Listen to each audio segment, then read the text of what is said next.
Jay, I came across something on Instagram that said when it comes to business, pride can be our biggest downfall. Do you agree with that statement?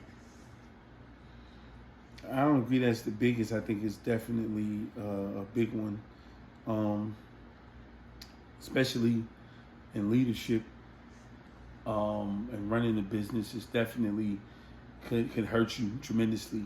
A lot of people don't want to ask for help. Don't want to make it seem like their business is struggling when they are. They don't want to alert people to their weaknesses, and you're taught that. So it's not like all bad. It's like we're taught that. You're taught to show that that everything is all good because you don't want the competition or somebody else to come in and take advantage of your weaknesses.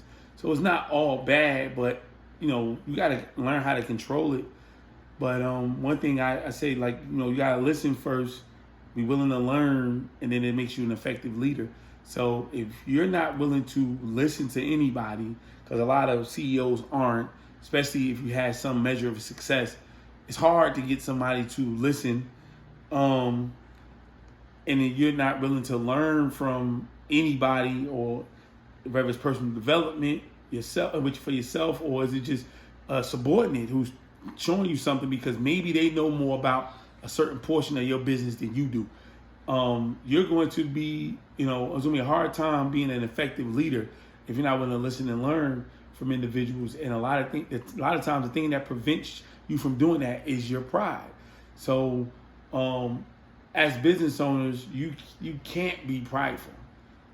You can't be prideful because your business itself will literally, it should wipe all that out of you. You running a real business, you're going to come from the high level CEO on the job to nothing.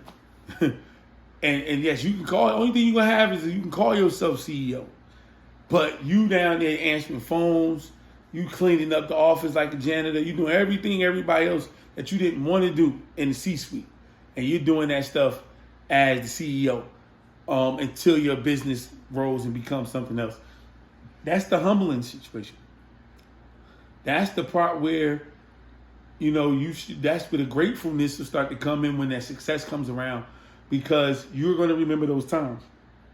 And if you're doing it right, that pride should be knocked out of you. You know what I'm saying? By the time that success comes around, because you're going to feel it. And you're going to say, you know what? All you're going to feel is gratefulness. You're going to feel that there's no way I should have made it like this. I didn't think it was that hard. I didn't know it was going to be that hard. This is probably the hardest thing I ever done in my life. And you'll be grateful that you made it over, so you won't have room for pride.